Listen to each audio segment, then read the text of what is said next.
अस्सलाम वालेकुम स्टूडेंट्स, कैसे हैं आप सब। उम्मीद है आप सब खैरियत से होंगे। आज मैं आपको आपके जो इम्पोर्टेंट एसेज है, जैसे कि आपको वीडियो में बताया गया, प्रीवियस वीडियो में बताया गया, जो आपके एसेज है इम्पोर्टेंट, वो उनके लिखने का पैटर्न बताऊंगी कि आपने किस तरह से लिखने हैं। और मोस्ट स्टूडेंट्स को उसके अंदर जो कोटेशंस ऐड करनी होती हैं आपने, उसमें डिफ़िकल्ट होती है कि इंग्लिश की कोटेशंस हम कहाँ से सर्च करें या नेट से कैसे सर्च करें, या सर्च करने में बहुत ज़्यादा टाइम लगेगा, इसमें मुश्किल आती है। तो इन तमाम चीज़ों के लिए आपको ये डाटा मटेरियल प्रोवाइड किया जा रहा है, जिसमें जो तमाम मैसेज हैं वो आपको दिए जाएंगे। उन तमाम मैसेज के साथ साथ जो कोटेशन यूज़ की जा रही हैं कि आपने 8 पेजेस के अंदर किस किस तरह से अपनी कोटेशंस यूज़ करनी है, या उनमें से आप कौन कौन सी कोटेशंस चुनकर जो आपको इजीली याद होती हैं वो आप इजीली याद कर सकते हैं और वहाँ पे लिख सकते हैं। जैसे कि आपको बताया गया कि आपका जो ऐसे का पैराग्राफ है, वो आपने तकरीबन 2 पेजेस का आपका पैराग्राफ, एक पेज में 2 पैराग्राफ होने चाहिए आपके ऐसे के अंदर। एक पेज के अंदर 2 पैराग्राफ और उसके अलावा 2 कोटेशंस या 3 कोटेशंस आप उसमें ऐड कर सकते हैं। और लाजमी कोटेशंस ऐड किया करें। अगर आप कोटेशंस ऐड करते हैं तो इस तरह आपके एक्स्ट्रा मार्क्स हो जाते हैं। वो किस तरह से कि तो एग्जामिनर पे ये इंप्रेशन अच्छा होता है। उसके अलावा आपकी जो प्रेजेंटेशन है वो भी अच्छी होती है अगर आप कोटेशंस वगैरह हाईलाइट करके मार्कर से अच्छा सा लिखकर यूज़ करते हैं। और उसके अलावा कोटेशंस, एक और चीज़ कि कोटेशंस जो हैं वो 2 लाइन से ज़्यादा मतलब उसमें ना लिखें। कुछ स्टूडेंट्स होते हैं जो 3 से 4 लाइन से कोटेशन लिखने में लगाते हैं। कोटेशन शॉर्ट रखें, नॉर्मल, उसके होल लेंथ उसकी नॉर्मल हो। उसके अलावा जो है उस 2 लाइन या 3 लाइनों से ज़्यादा वो कोटेशन आपकी ना जाए। सो इस तरह हमने कोटेशन यूज़ करनी है। सो अब जो है वो आपको यहाँ पे स्क्रीन पर दिखाए जा रहे होंगे जितने भी एसेज हैं आपके। इनमें से कुछ एसेज जो हैं वो आपको साथ साथ भर के आपको बताऊंगी। इनमें जो जो जैसे आपने राइट डाउन करना है। और उसके अलावा इसकी लिख के भी लाजमी प्रैक्टिस कीजिएगा ताकि आपको पता हो कि आप ऐसे जो हैं वो कितने टाइम पर लिखते हैं। टाइम मैनेजमेंट बहुत ज़रूरी होता है। अगर आप ऐसे का टाइमिंग जो है वो अच्छे से मैनेज कर लेते हैं, आधा घंटा 40 मिनट में पूरा ऐसे कंप्लीट कर लेते हैं, जो जिसमें आपकी टोटल 8 to 9 पेजेस कवर हो जाए और उसके अलावा आपकी कोटेशंस भी ऐड हो और आपने प्रेजेंटेशन पे भी फोकस किया हो, तो वेल एंड गुड है, बहुत अच्छा है। इवन आपके जो एग्जाम में 80% मार्क्स हैं वो इससे आ सकते हैं ऐसे के अंदर से, मतलब ऐसे के अंदर 20 में से 18 मार्क्स। So let's start. यहाँ पे आपको जैसे कि स्क्रीन पे दिखाया जा रहा है my first day at college, ये आपका इंपॉर्टेंट ऐसे है और इसकी आउटलाइंस, फर्स्ट ऑफ ऑल आपने आउटलाइंस देनी है वहाँ पर पेपर के अंदर, जिससे आपको आउटलाइन देने से आपको हेडिंग्स नहीं देनी पड़ेगी। आप जब हेड से स्टार्ट करेंगे तो आप हेडिंग्स नहीं देंगे, हेडिंग्स के बगैर ऐसे अपना स्टार्ट करेंगे।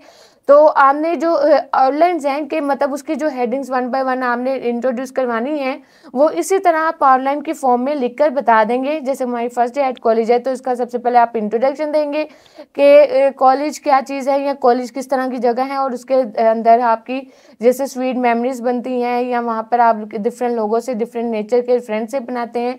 सो इसी तरह आप इंट्रोडक्शन देंगे। नेक्स्ट हमारे पास इसी तरह आ गया सेकंड आपकी description of college life. College life को डिफाइन किया गया है कि वहाँ पे कैफेटेरिया, कैंटीन, क्लासेस, इनको किस तरह से अटेंड किया जाता है, या क्या फील होता है अटेंड करते वक्त। इसी तरह नेक्स्ट हमारे पास थर्ड आपकी आ गई admission in the college. College में एडमिशन लिया उस टाइम पर और कैसा फील हुआ, ये तमाम चीज़ें इसमें पैराग्राफ में बताई जाएंगी। इसी तरह arrival at the college, ragging by senior students, assembly and the principal address, pre break period और during and post break activities, और एंड पर हमारे पास आ जाएगा कंक्लूजन। सो स्टूडेंट्स, ये थी आपकी आउटलाइंस, जो कि आउटलाइंस के अकॉर्डिंग ही आपने आगे फर्दर पैराग्राफ्स को डिफाइन करना है। सो यहाँ पे आपका ऐसे जब स्टार्ट हुआ तो आपकी फर्स्ट कोटेशन से स्टार्ट हुआ, with peaceful hours I once enjoyed, how sweet the memories still. So quotations के साथ पैराग्राफ आपका स्टार्ट हुआ। एक पेज पे आपने 2 कोटेशंस लिखनी है, 1 और 2, और कोटेशंस इतनी हो आपकी कि वो आपकी लाइन भी कम कवर करे और आपको इजीली याद भी हो जाए। जैसे हमारे पास इसी तरह इसी ऐसे से रिलेटेड आ गया, what is better to bear may be rosy to remember. So यहाँ पे हमारे पास कोटेशन आ गई। इसी तरह माई फर्स्ट डे और उसको डिफाइन किया गया, इंट्रोडक्शन से, ये सारा आपका इंट्रोडक्शन है, सारा बताया गया है कि क्या क्या इंट्रोडक्शन किया जाएगा। सो इसी तरह हमारे पास सेकंड जब आपका आया, सेकंड हमारे पास लाइन थी, हमारे पास यहाँ पे सेकंड थी डिस्क्रिप्शन ऑफ कॉलेज लाइफ, और यहाँ पे हमने डिस्क्रिप्शन ऑफ कॉलेज लाइफ को डिफाइन किया हुआ है ये डिस्क्रिप्शन ऑफ कॉलेज लाइफ है और इसके अंदर भी आपने कोटेशन चाहे तो जैसे कि यहाँ पे ये पुट की गई है, if there are dreams to sell, happy and sad to tell, which one would you bell. So हमारे पास ये यहाँ पे राइट डाउन किया गया है इस कॉलेज लाइफ को डिस्क्राइब करने के लिए। यहाँ पे कॉलेज लाइफ डिस्क्राइब की गई। थर्ड हमारे पास थर्ड जो आपके वहाँ पे हेडिंग थी आउटलाइन के अंदर, उसके अकॉर्डिंग आपने डिफाइन करना है। At last the result of the matriculation examination, हमारे पास यहाँ पे थर्ड आपका डिफाइन हो गया। और उसके अलावा ये हमने नेक्स्ट कोटेशन दी, college days are the most beautiful and the charming days of one's life. So ये कोटेशंस पुट कर दी। नेक्स्ट इसी तरह हमने जब 4 पैराग्राफ स्टार्ट किया, उसके मतलब डिफाइन करना स्टार्ट किया, तो एक कोटेशन पुट की, a new word of freedom, a new word of learning.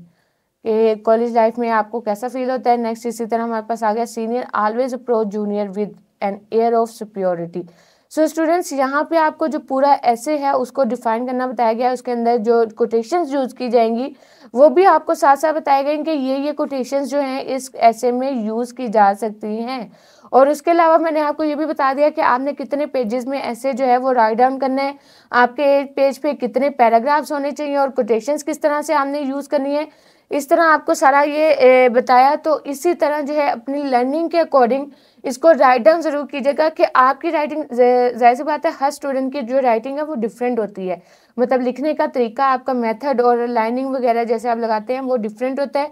So best ये है कि अगर आप पेज पे लाइन लगा रहे हैं तो इतनी ज़्यादा आप जगह लाइनों को ना दें, बल्कि आप राइट डाउन करने में ज़्यादा फोकस करें तो वो ज़्यादा बेस्ट रहता है। क्योंकि आपकी प्रेजेंटेशन जो है वो 40% पार्टिसिपेट करती है और 60% जो हमने अंदर पुट आउट किया होता है मटेरियल वो आपका पार्टिसिपेट करता है। मतलब 60% नॉलेज और 40% आपकी प्रेजेंटेशन इंपॉर्टेंट होती है पेपर के अंदर। तो उसी के अकॉर्डिंग अपनी प्रिपरेशन कीजिएगा।